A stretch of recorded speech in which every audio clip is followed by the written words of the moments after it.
بسم اللہ الرحمن الرحیم۔ شرح ابن عقیل کے پہلے باب خطبہ کے سبق نمبر 6 میں خوش آمدید۔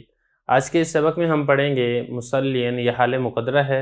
حال مقدرہ کیا ہوتا ہے، اس کا کیا معنی ہے اور اس پورے جملے کی کیا ترکیب ہے۔ سب سے پہلے آپ عبارت دیکھ لیں، پھر ہم اس کا ترجمہ کریں گے اور آخر میں ہم اس کی تشریح کریں گے۔ مصلین حال مقدرۃ ومعنی کونہا مقدرۃ انہا تحدث فیما بعد وذلك لأنه لا يصلي على النبي صلوات الله عليه في وقت حمده لله وإنما تقع منه الصلاة بعد الانتهاء من الحمد وصاحبها الضمير المستتر وجوبا في أحمد على النبي جار مجرور متعلق بالحال المصطفى نعت للنبي وهو مجرور بكسرة مقدرة على الألف منع من ظهورها التعذر۔ عبارت ہو گئی ہے، ترجمہ دیکھ لیں پھر تشریح کرتے ہیں۔ مصلین یہ حال مقدرہ ہے، اور حال مقدرہ ہونے کا معنی یہ ہے کہ یہ واقعہ ہوتا ہے اس کے بعد، اور یہ اس لیے ہے کہ نبی کریم صلی اللہ علیہ وسلم صلوات اللہ علیہ ان پر صلاۃ نہیں بھیجی جا سکتی اس وقت میں جس وقت اللہ کی تعریف کی جا رہی ہے۔ صلاۃ تو واقعہ ہوگی حمد سے فارغ ہونے کے بعد یا حمد کے مکمل ہونے کے بعد، اور اس کا ساتھی وہ ضمیر ہے جو چھپی ہوئی ہے وجوبی طور پر احمد میں۔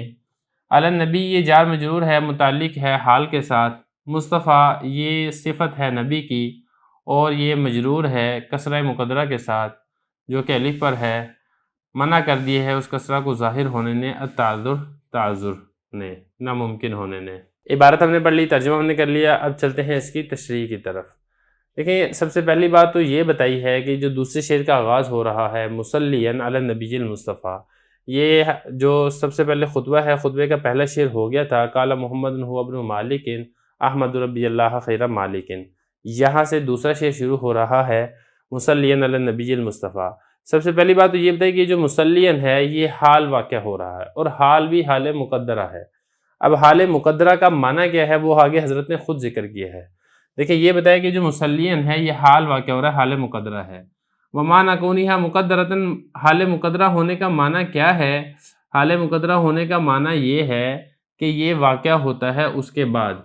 دیکھیں، جو حال ہے نا اس کو وہ حالت کو کہتے ہیں کہ فاعل اگر کوئی کام کر رہا ہے تو کام کرتے وقت فاعل کی جو حالت ہوگی اس کو حال کہا جائے گا۔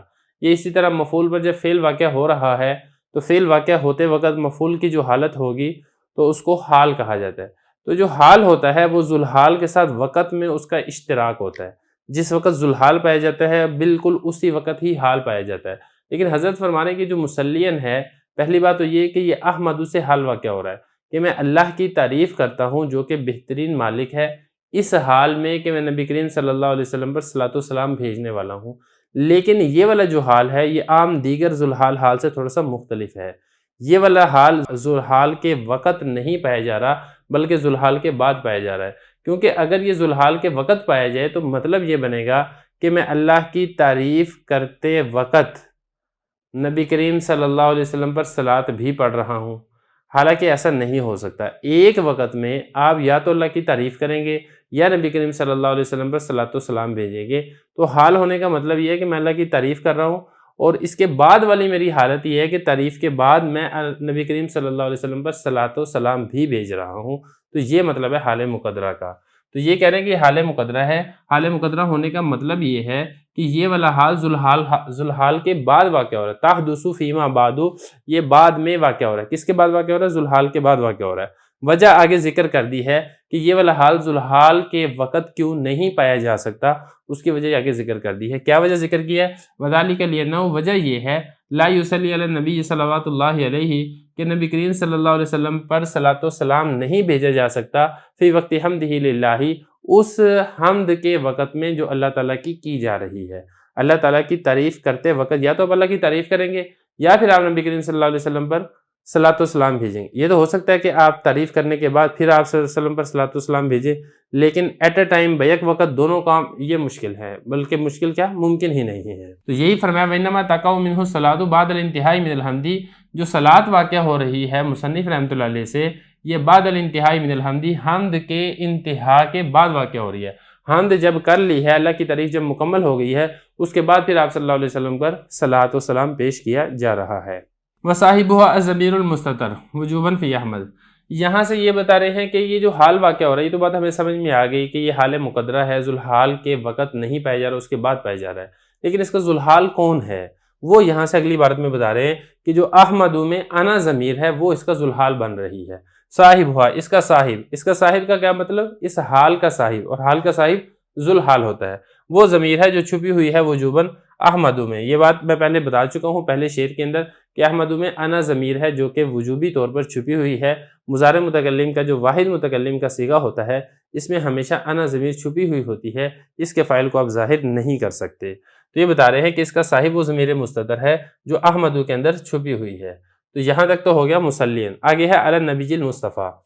دیکھیں یہ جو ہے یہ علی حرف جر ہے، نبی یہ موصوف ہے، مصطفیٰ اس کی صفت ہے۔ موصوف اپنی صفت سے مل کر علی جار کا مجرور ہے، جار مجرور مل کر یہ مصلین شبہ فعل کے متعلق ہے۔ اب دیکھیں جو اسم فاعل ہے، اسم مفعول ہے، صفت مشبہ ہے، مصدر ہے، یہ شبہ فعل ہوتے ہیں، یعنی ان کا بھی فاعل ہوتا ہے، ان کا مفعول ہوتا ہے، ان کے متعلقات ہوتے ہیں۔ تو یہ بھی چونکہ اسم فاعل کا صیغہ ہے لہذا جار مجرور مل کر اسی جو مصلین ہے اس کے متعلق ہو جائیں گے، جو کہ حال واقع ہو رہا تھا احمدو میں انا ضمیر سے۔ یہی بتایا کہ جار مجرور ہے یہ علی النبی، متعلق ہو رہا ہے حال کے، حال کون سا؟ یہ مصلین ہے، اس حال کے متعلق ہو رہا ہے۔ آگے المصطفیٰ بتایا کہ یہ اسی نبی کی صفت ہے، نبی موصوف اور مصطفیٰ اس کی صفت ہے۔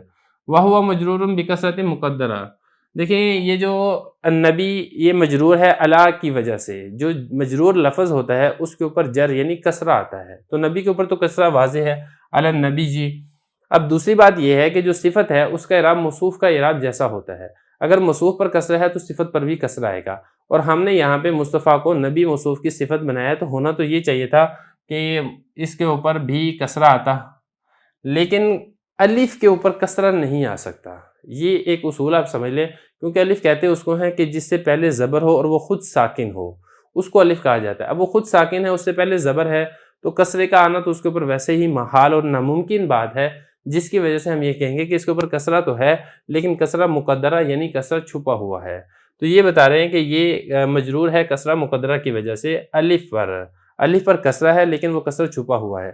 منع من ظہورہا، اس کسرہ کو ظاہر ہونے سے منع کس نے کیا؟ التعذر، تعذر نے منع کیا ہے۔ تعذر کا کیا مطلب؟ ناممکن ہونا، کیونکہ میں آپ کو بتا چکا ہوں اگر الف ہے، الف کہتے ہیں کہ الف ساکن ہو اس سے پہلے زبر ہو، اور تو یہاں پر تو کسرہ آ ہی نہیں سکتا، کیونکہ اگر کسرہ ہوگا تو وہ الف رہے گا ہی نہیں، تو اس لیے ایک ناممکن بات تھی جس کی وجہ سے اس کے اوپر کسرہ ظاہر نہیں ہوا، لیکن کسرہ یہاں پہ چھپا ہوا ضرور پایا جاتا ہے۔